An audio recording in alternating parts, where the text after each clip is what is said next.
Did you know that there is a capital city that was built for millions of people but remains practically empty, and that the US wasted $17 billion for a mega project that was never even used and remains completely useless to this day? Today, we will explore 5 of the most useless mega projects in the world. Before we continue, make sure to like this video and subscribe to KnowledgeWorks. Share your thoughts about these mega projects in the comments below. Number 5.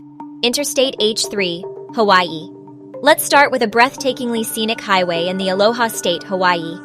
The 26-kilometer-long Interstate H3 passes through one of the most stunning landscapes in the world. It is so stunning that there were genuine concerns of motorists stopping and creating traffic hazards. However, the highway is as controversial as it is beautiful. It was first proposed in 1960 with defense considerations in mind, as the highway would connect the Pearl Harbor Naval Base on the south side to the Marine Corps Air Station on the east coast. The announcement of its construction was immediately met with resistance from environmental groups, as well as native Hawaiians who were worried about the massive urbanized ocean the project would bring. Environmental laws of the time and a change of route to protect the surrounding valleys delayed the plans indefinitely. 26 years later, the environmental hurdles were removed when the Congress exempted the project from environmental laws and cleared the way for construction to finally begin in 1989. The highway was finally opened in 1997, almost 37 years after it was originally proposed. Interstate H3 is often considered an engineering marvel because of the difficult terrain it is built on and the advanced technologies used in its construction. In addition to the numerous high-tech tunnels, the highway runs almost exclusively over viaduct to protect the local environment in the valleys below. Decades of decay, routine edges, and newer but more expensive technologies meant that it was completed 5 times over the original estimated budget. The total cost of construction was $1.3 billion, which is about $50 million per kilometer, the most expensive cost per kilometer in the world. Despite the enormous budget, this beautiful highway isn't useful for everyone. Critics believe that it's a road to nowhere because the defense considerations of the 60s are no longer relevant, and the highway has no direct route to downtown Honolulu.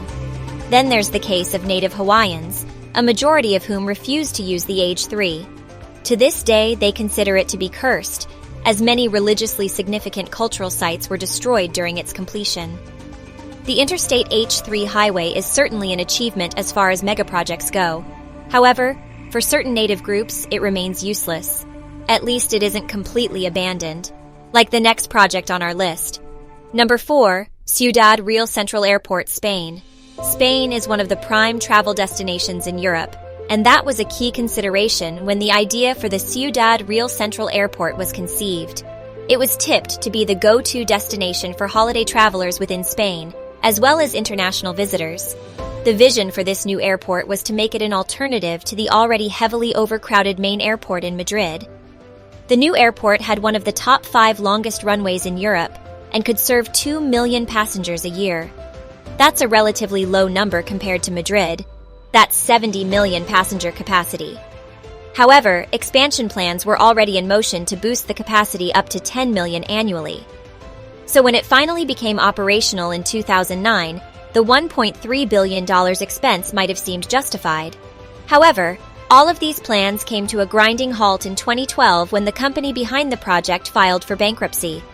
The problems began with the location of the project while it was called the Central Airport.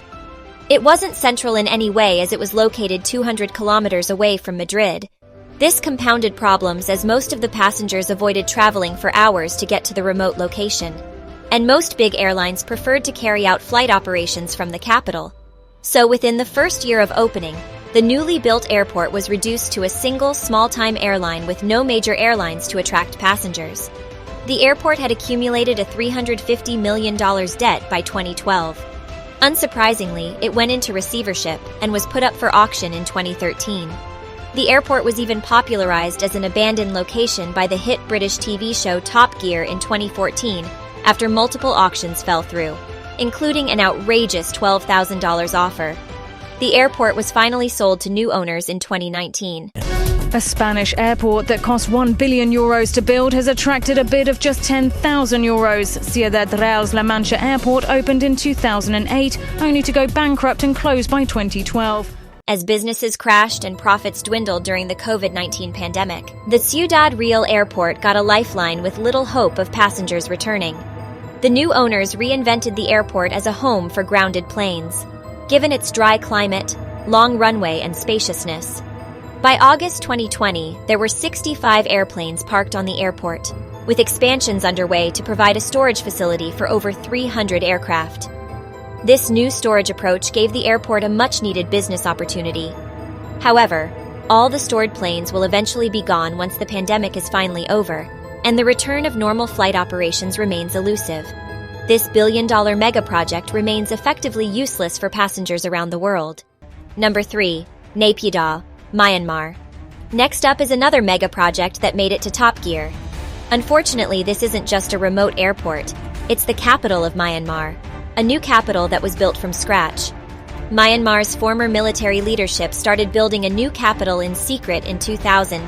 The shifting of a country's capital isn't unheard of, as many countries, including Brazil, Egypt, and Pakistan, have done so in the past. In November 2005, Myanmar's leader announced his decision to the public, but he kept the name of a new capital a secret. It was 4 months later when he finally revealed the name Naypyidaw, which literally means the king's residence. The reason for this sudden shift of capital wasn't clear. Some speculated that the military leadership was fearful of an attack from the sea, while others thought it was shifted on the advice of astrologers. However, a lot of it had to do with the former capital, Yangon. Yangon is home to 7 million people, and the city is said to have reached its infrastructural limits, and its population is set to double by 2050. Moreover, the coastal city was established as the capital during British rule to benefit the British Navy. So it made sense for Myanmar to shift the capital to a more central location. The new project was built swiftly, and to this date the successive governments have poured $4 billion into the city. Naypyidaw seemingly has everything to attract visitors. A 20-lane highway, over 100 luxury hotels divided into 3 hotel districts, golf courses, museums, and even a 99-meter-tall replica of a landmark originally situated in Yangon. But there's one essential component that remains missing.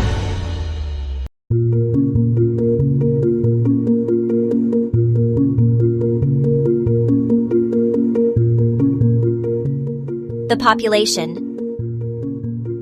The new capital is home to less than 1 million residents, most of which reside in the suburbs that were present even before the city became the capital. But why does no one want to live there? A lingering gap in health facilities, lack of quality educational institutes, and economic opportunities mean that most of the population is reluctant to make the city a permanent home. So the city often paints the picture of a deserted place and is often referred to as a ghost town. The incredible 20-lane highway is practically empty. Traffic congestion is unheard of, and at times a single automobile is caught drifting along the tremendous road. The city has an airport that can handle 3.5 million passengers every year.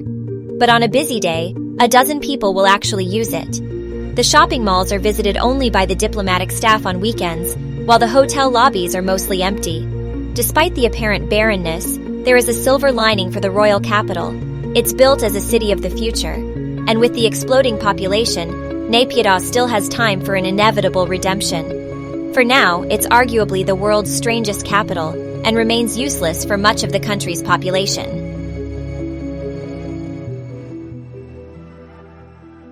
Number 2. Forest City, Malaysia.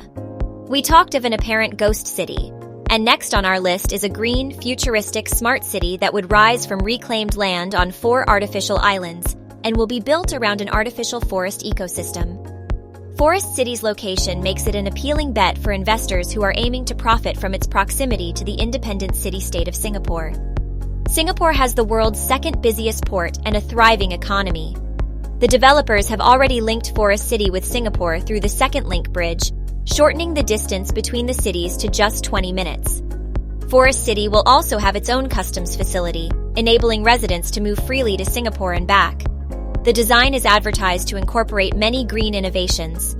Forest City will feature buildings with green rooftops and vertical gardens, providing a jungle experience. City streets will have a multiple-layer design with the lower layer for traffic and parking spaces, while the upper layer will feature parks, sports facilities, and transport hubs. The city will be powered exclusively with renewable energy and will be completed by 2035 at a cost of $100 billion.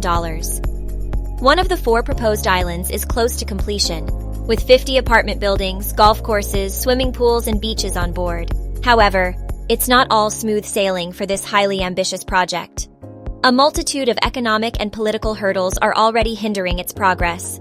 The project is being funded mainly through China and Chinese residents. A virtually had a free pass to the city in the first few years of its construction. As a consequence, wealthy Chinese investors who couldn't afford the soaring prices of apartments in their own country rushed to Forest City. By 2019, 80% of the property owners were Chinese.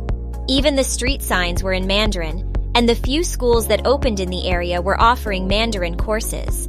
The native Malaysians simply can't afford to buy these apartments as property prices are set with only the Chinese markets in mind.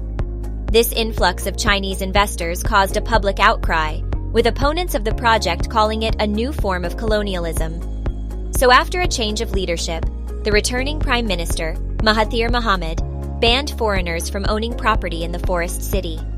Many foreigners started leaving the city, and new investors were discouraged. The next major setback came in the form of the pandemic and the worldwide travel bans. Malaysia's movement control order meant that no new investors could move in. Lots of existing investors opted out of the project due to the uncertainty.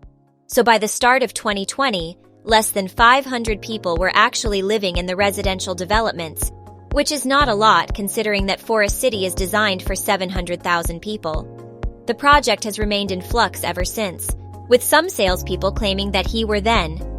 10 homes were sold at Forest City since the start of the coronavirus pandemic. Moreover, Country Garden laid off more than 1,000 of its Malaysian workers in the past year, signaling the epic downturn in the project fortunes. Forest City was probably too ambitious to begin with, too futuristic to truly achieve, and too politically challenged to succeed anytime soon. It's safe to assume that despite the billions invested, Forest City is currently a useless mega-project. Number 1, Yucca Mountain Nuclear Waste Repository will conclude this list with a mega-project that was planned in view of a sensitive global issue. Nuclear waste isn't talked about as much as other environmental problems. However, if not stored properly, it can be deadlier than anything ever witnessed since the advent of civilization. As of now, nuclear waste is stored above ground near the power plants where it comes from. However, the scientific community agrees that the safest permanent disposal solution is to store this hazardous waste deep underground. In the 1980s, U.S. authorities set about finding a permanent solution to this growing waste problem. In 1987, Yucca Mountain in Nevada was identified as the best available option. It was close to the U.S.'s most used nuclear testing site and was away from any population centers. The plan was to deposit the waste from all over the country in a tunnel complex about 300 meters under Yucca Mountain. In addition to the isolated location, Yucca Mountain is made up of volcanic ash formed millions of years ago. It allows the Yucca Mountain to absorb any radioactive waste without crumbling or cracking. Yucca Mountain seemed like a great location for a repository on paper, but Nevadans were having none of it. The United States has over 100 operational and closed nuclear reactor sites in 34 states, but none of them were in Nevada. So the congressional representatives and the general public vigorously opposed the idea of being the only nuclear dumping site in the whole country. Furthermore, question marks were raised over the official hydrological and geological surveys of the Yucca Mountain. Opponents believed that the site was unsuitable for a repository as it runs the risk of contaminating a nearby water source. The water source flows into Amargosa Valley and is used by Native Americans who have lived in the area for centuries. Despite the opposition, the project won approval in 2002, and the Department of Energy resumed construction. However, Nevada's opposition only grew stronger. They contended that routine exposures during the transition will stigmatize Nevada's residents and affect tourism in the state for the opposition. The only reason Nevada was getting the repository was because of its lower population and smaller representation in Congress. By the time Barack Obama took office, the whole project had become highly politicized.